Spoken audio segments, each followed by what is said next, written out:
Hello and a very warm welcome to all of you. You're watching Game On and I am Meha Bharadwaj Alter. It's a power-packed show today, so let's get straight into it.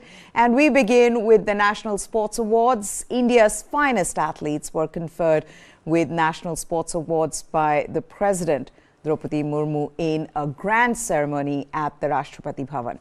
Shuttlers Chirag Shetty and Satwik Ranki Reddy, they were presented the coveted Major Dhyan Chand Khel Ratna Award for Breakout 2023, during which they won their maiden Asian Games gold medal, a first for India in badminton, while also clinching the Asian Championships title and the Indonesia Open Super 1000 title. Both athletes, they weren't present in fact at the ceremony as they are competing in Malaysia Open. But yes, the others, and there were other sports persons who were also bestowed with Arjuna Award.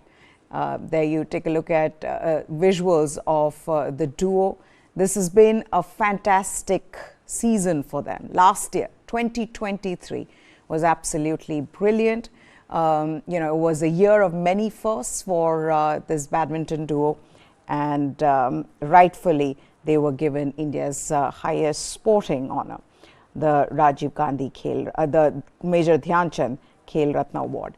Okay, now we move on. Indian cricketer Mohammed Shami, he was bestowed with the Arjuna Award, country's second highest sporting honor, given by the government at the regal ceremony. Despite missing the first 4 matches of India's 2023 World Cup campaign, Shami was brilliant in the tournament that saw him finish with 24 wickets from 7 games, including 3 5-wicket hauls. He posted a video of that award ceremony at the Rashtrapati Bhavan, and he wrote on his social media, and I quote, "Today I'm feeling very proud that I've been honored with the prestigious Arjuna Award by the President. I want to thank all those people who've helped me a lot to reach here and have always supported me in my ups and downs." And a big honor for Mohammed Shami. Again, he was out, wasn't playing the first few matches in the World Cup, but as soon as he came in, it was absolutely phenomenal in the way he bowled. And we continue with Shami. He may be missing the first 2 test matches against England starting from January 25th, as he hasn't resumed bowling post his ankle injury. In a report in Indian Express, a source within the BCCI said he hasn't even started to bowl and that he will have to go to NCA and prove his fitness. He looks doubtful for the first 2 tests against England. The report also said that BCCI will not rush his return, given that India are playing 5 tests at home and both Jasprit Bumrah and Mohammad Siraj are available. And, it will be spin that is expected to play a big role in India. Shami was ruled out of the 2 tests against South Africa due to an ankle injury. सबसे पहले तो thanks कि ये award एक यार dream है कि पूरी लाइफ में नहीं मिल पाते हैं, लेकिन ये अवार्ड मिल रहा, बहुत खुशी की बात है, प्राउड फीलिंग है एकदम। लाइक ऐसा होता है कि हाँ एक सपना देख रहे हैं, तो वो बहुत बड़ी चीज़ है। एक फ्यूचर में लोग, मैं क्या कोई भी लोग, पूरी ज़िंदगी निकल जाती है, हम लोग अवार्ड्स को देखते रह जाते हैं, मिलते नहीं, तो ये तो एक ड्रीम की तरह है। इंजरी होना नहीं होना, थोड़ा सा टाइम लग जाना, लेकिन सबसे बड़ी चीज़ ये है कि जो फैंस का जो प्यार मिला है, जो पब्लिक ने प्यार दिया है, वो सर आंखों पे है। और कोशिश यही रहती है कि जितना जल्दी हम ग्राउंड पे जा सके, जितना जल्दी हम कम बैक कर सके, अपनी टीम के लिए भी अच्छा है और खुद के लिए भी अच्छा है। देखिए, मैं कुछ नया तो नहीं सोचता हूँ, मैं हमेशा यही सोचता हूँ अगर मैं फिट हूँ तो मेरे रिजल्ट खेलने के आपको भी दिखेंगे, पब्लिक को भी दिखेंगे। मैं कोशिश यही करता हूँ कि जो मुझे रिस्पॉन्सिबिलिटी दी गई है मैं उसको पूरा करूँ। और सबसे बड़ा प्लस पॉइंट ये होगा, बड़ी टीम के खिलाफ आपकी होम कंडीशंस हैं, वो आपको हेल्प करती हैं। तो बहुत ज़रूरी है कि अच्छे माइंडसेट के साथ, अच्छा फिटनेस के साथ आपको ग्राउंड पर उतरना चाहिए और पॉजिटिव माइंडसेट में रहना चाहिए। जो लोगों ने बातें की हैं, जो पहले बातें करते थे कि हाँ बैटिंग, इंडियन एक बैटिंग टीम है, लेकिन आज डरते हैं लोग कि हाँ आज बॉलिंग टीम भी है, तो ये उसी के रिजल्ट है, मेहनत है और बस लोगों की लगन है। Well, number one ranked T20 batsman Suryakumar Yadav's return to cricket could take longer as it is learned that he's suffering from hernia and he needs surgery. Yadav will miss the upcoming T20I series against Afghanistan due to an ankle injury. Is also set to miss the entire domestic season as well, and possibly the first half of IPL. Media reports suggest that Surya was diagnosed with sports hernia and is likely to fly to Munich, Germany, to get operated for it, which means he will miss the Ranji Trophy and is likely to miss a few games of IPL as well. In 2022, KL Rahul had also suffered sports hernia, for which he underwent surgery in Germany. And talking about Surya, he sustained the ankle injury during the final T20I in Johannesburg in South Africa. Now, there was high drama recently when Cricket South Africa announced a second-string test team under uncapped Neil Brand for the test series in New Zealand. The series coincides with the second edition of SA20. So what does this mean in context of the club versus country debate? Former South African captain Graeme Smith, who is the commissioner of SA20, he spoke about his goals and what he's expecting from the league. Virat and Rohit have been incredible superstars of Indian cricket. But the one thing that we have seen is that IPL has produced a serious amount of talent for India in this format.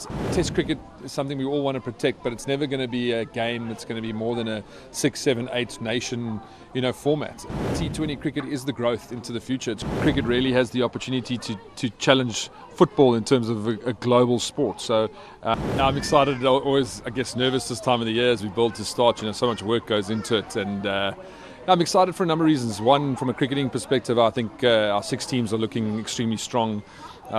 There's a great balance of really strong South African talent there, but some outstanding international players as well that are coming in for season 2, and I think that's even stronger than season 1.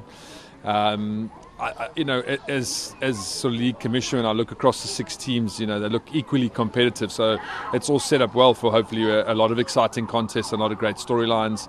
I mean, again, just strengthening the fan bases in each area, the way they took to their teams last year. We've got amazing stadiums, and hopefully that'll play itself out, the vibrancy across TVs around the world. Each of the 6 teams in the league is owned by IPL franchises: Mumbai Indians, Delhi Capitals, Chennai Super Kings, Sunrisers Hyderabad, Rajasthan Royals and Lucknow Super Giants. So even though Indian players are not allowed to participate in overseas leagues, Smith believes association with IPL brands will contribute to the growth of SAT20.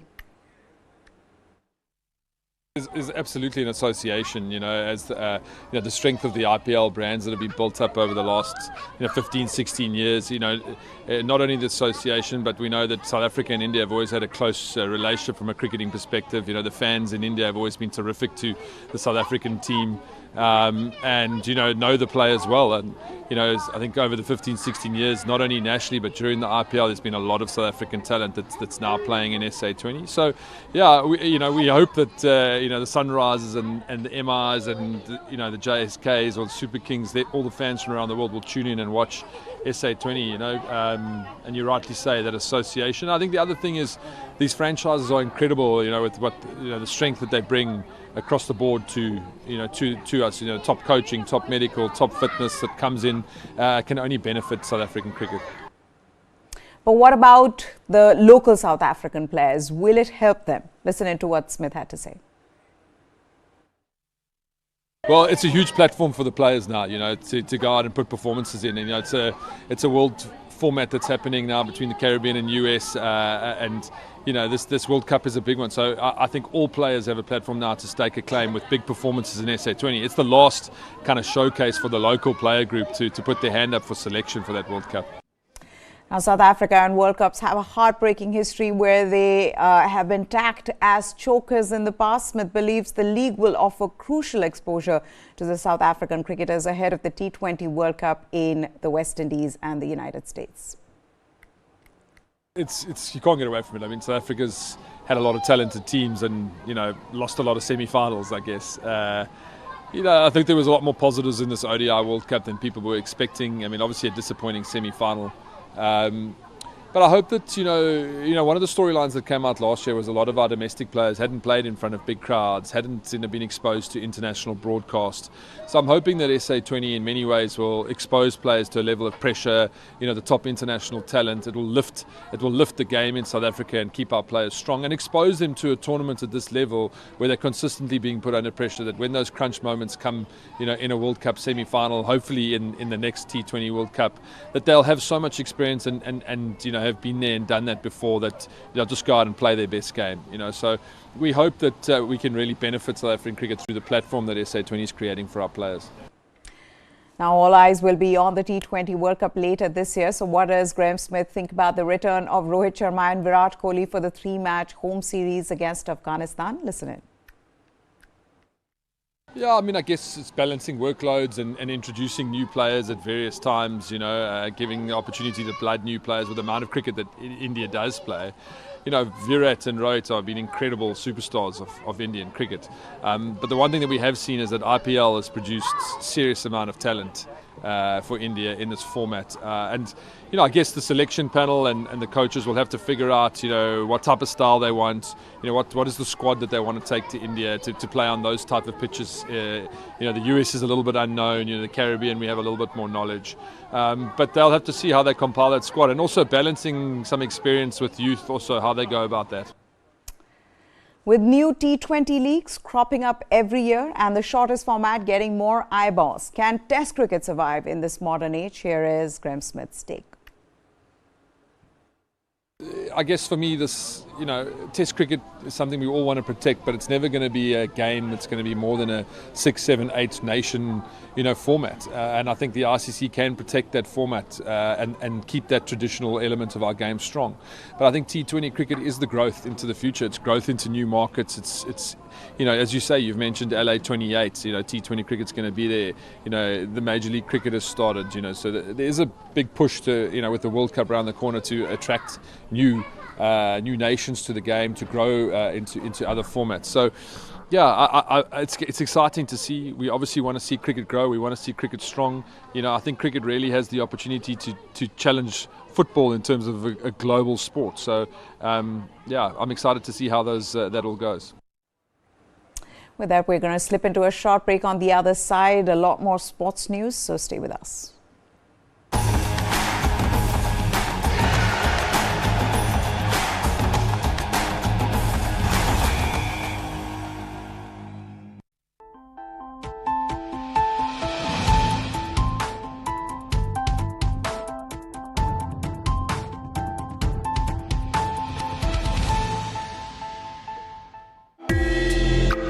Currently, the industry is facing a lot of challenges as far as demand is concerned. Basically, the US markets has slowed down because of high inflation.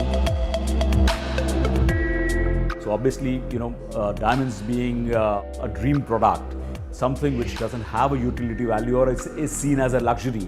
So that obviously goes off your shopping list. That's the first item that will go off your shopping list, especially in recessionary trends. That lab-grown diamonds are not mined, and they do away with the entire mining. So they save up on all the environmental damage that is associated with mining, and of course, the mining cost, which is why they're even more affordable. People that is impacted by all these recessions are the artisans, are the people who work in this industry, right? But I think lab-grown diamond has allowed them to actually use their skills in the same product. This and more streaming on world's first news OTT, News 9+. Download now. Since the last 2 years, Khalistani terror groups are threatening Indian diplomats in Canada, US, UK and Australia. Investigations of these threats led us to the first ever abduction and killing of an Indian diplomat, Ravindra Matre, in UK's Birmingham in 1984. Our months-long investigation finally led us to the murderer of Ravindra Matre, who has been hiding in Pakistan-occupied Kashmir for the last 40 years. Watch our exclusive documentary, Murder of an Indian Diplomat, where we reveal the man who killed Ravindra Matre.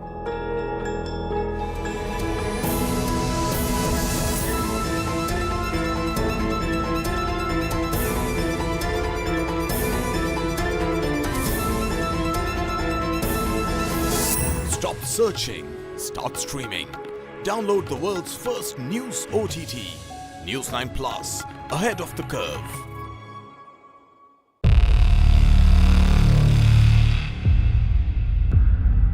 वर्ष 2070 तक Bharat net zero का लक्ष्य हासिल करेगा। There is certainly a wall of capital coming into the clean tech, climate tech space, not just in India but across the world.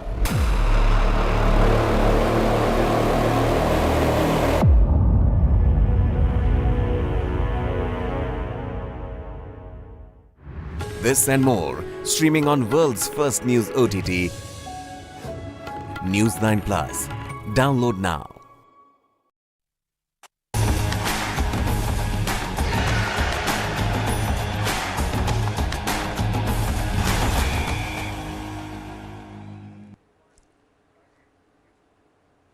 Welcome back. German football legend Franz Beckenbauer, one of the greatest football players of all time, has died at the age of 78. Beckenbauer, nicknamed Der Kaiser, won the World Cup with West Germany as captain in 1974 and a manager in 1990.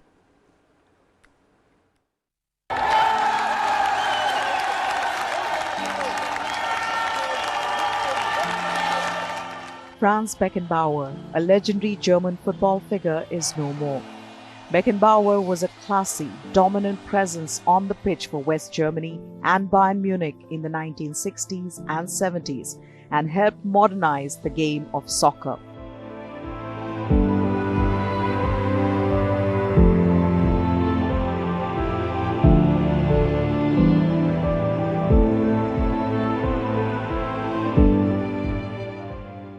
He came to personify Germany's post-war sporting success, captaining his country to the 1974 World Cup title on home soil to anchor his legacy.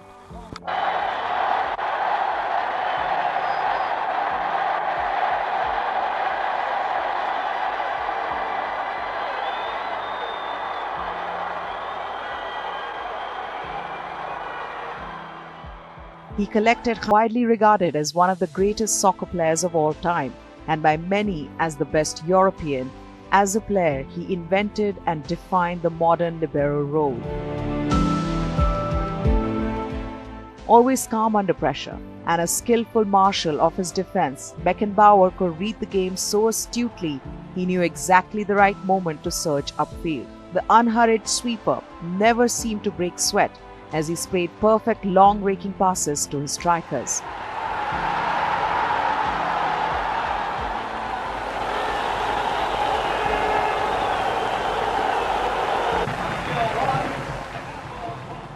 His Bayern Munich team was the best club side in the world during the mid-70s, winning 3 successive European Cups and 3 successive Bundesliga titles.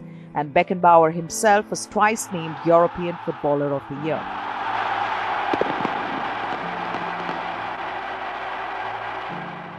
As national team manager, Beckenbauer brought discipline to the squad and commanded instant respect.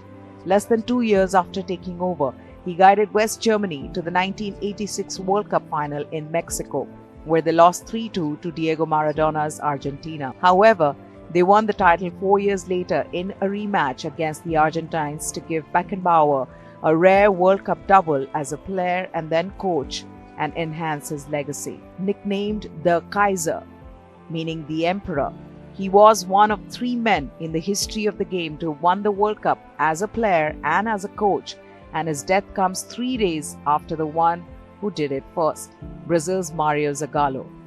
France's Didier Deschamps is the other.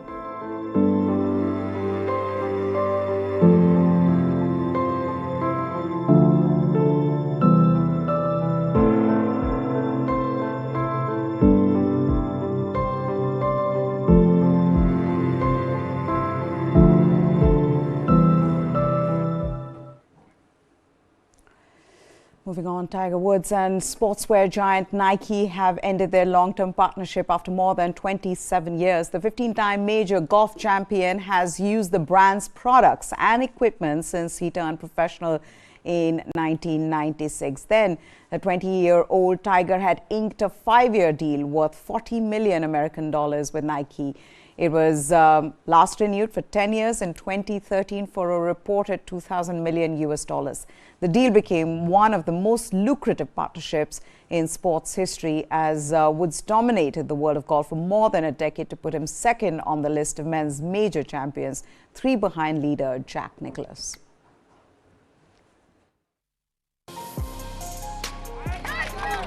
Tiger Woods has worn the Nike swoosh for decades. But the 15-time golf major champion on Monday said he'd parted ways with the sportswear giant. The athlete was just 20 years old when he signed his first $40 million sponsorship contract with Nike in 1996. The golf pro and gear maker renewed their lucrative endorsement deal again and again. His last deal was a 10-year pact in 2013, worth a reported $200 million. Both Woods and Nike painted the breakup as amicable. Writing on the social media site X, formerly known as Twitter, Woods said, quote, "Over 27 years ago, I was fortunate to start a partnership with one of the most iconic brands in the world. The days have since been filled with so many amazing moments and memories. If I started naming them, I could go on forever." In its own social media post, Nike shared a picture of Woods with the words, "It was a hell of a round, Tiger." Woods, who returned to competition late last November after a 7-month injury layoff, ended his statement with, quote, "See you in LA," suggesting he is planning on playing the February 15th to 18th Genesis Invitational at Riviera Country Club. Okay, time for us to wrap this show up. But before we go, Tiger Woods, in a professional career spanning 2 decades, that made headlines for good, bad and ugly reasons. From being among the greatest in the history of golf to being reported for numerous extramarital affairs and infidelity, and then for driving offences. Let's have a look at the highs and lows in the life and career of Tiger Woods.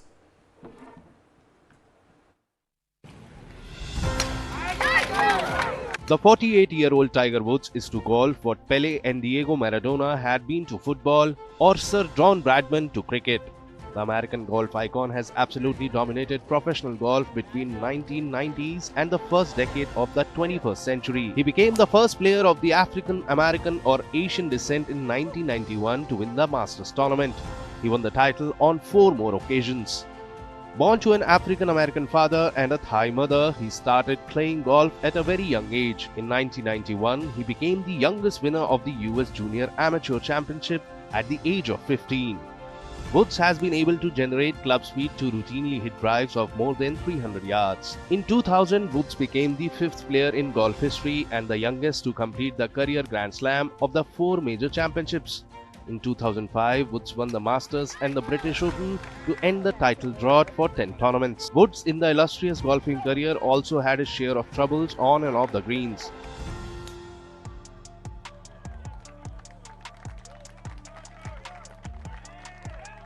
In 2008, he had to undergo a knee surgery. A year later, Woods was involved in a car accident in Florida, which led to media scrutiny into his personal life. He was accused of a number of extramarital affairs and his infidelity became a global news. He then announced an indefinite leave from golf in order to spend more time with his family. On his return in 2010, he appeared a pale shadow of a master golfer that he had been. Woods' struggles on the course persisted into 2015. He appeared in only 11 events that year, missing the cut in consecutive majors for the first time in his career. He again underwent another surgery on his back. Woods struggled to recover from that surgery and he missed the entire 2016 golf season.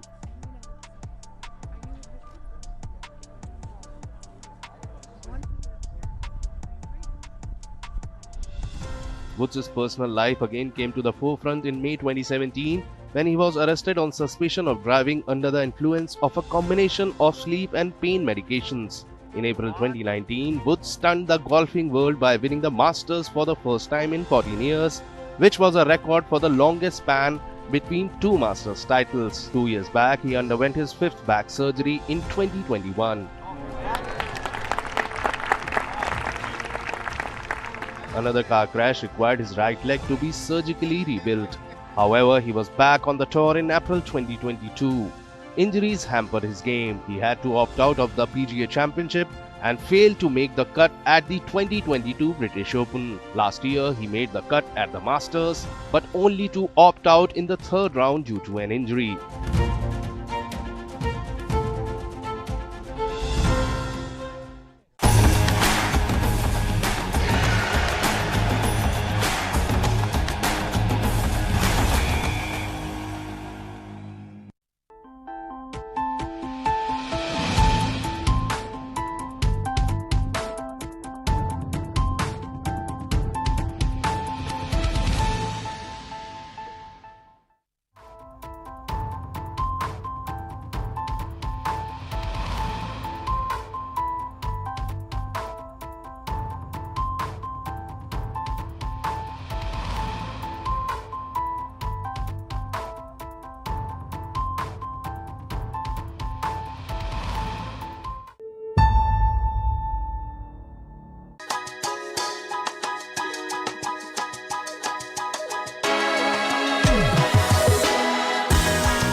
The thrill of getting a handhold of a scooter was, those days you waited for 10 years to buy a Bajaj scooter, even if you could afford one.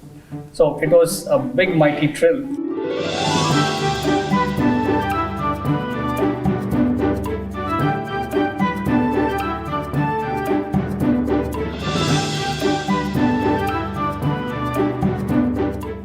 One day I was very young. I think I was in 8th grade or something when I learned to ride the scooter, and suddenly the scooter stopped middle of the way. I didn't know what to do, and that's when a vision which I associate completely with a Bajaj scooter struck me, which is you tilt a Bajaj scooter and the scooter starts. Of course, now you figure out it was hard work, and then it was too much of a macho image saying that a 14-year-old skinny boy saying, let me kick-start the scooter and ride this without my parents knowing. My first memory, was clearly, I remember seeing the Bajaj Chetak on the back of Time magazine as a kid. But my first encounter was really in my college years, when for a couple of years I owned a Kawasaki Bajaj. And, it was wonderful. I mean, you felt a little rung superior than your other college peers.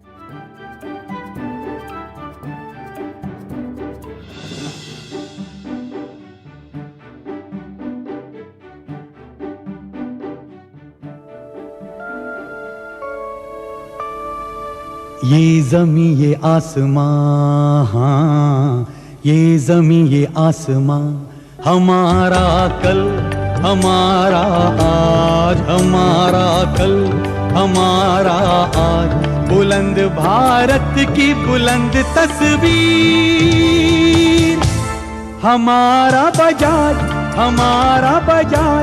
बुलंद भारत की बुलंद तस्वीर. I think Bajaj's TV campaign, Buland Bharat Ki Buland Tasveer, was truly one of the first kind of lasting campaigns that really played out of the strength of India.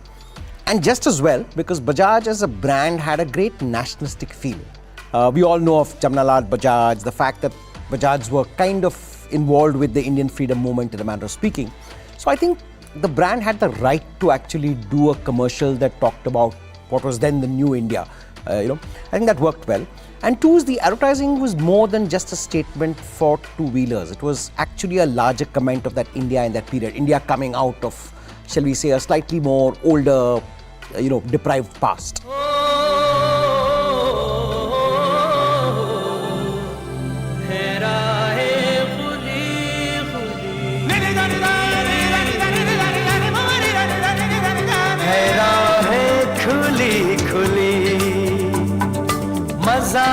कुछ और है दुनिया नई नई.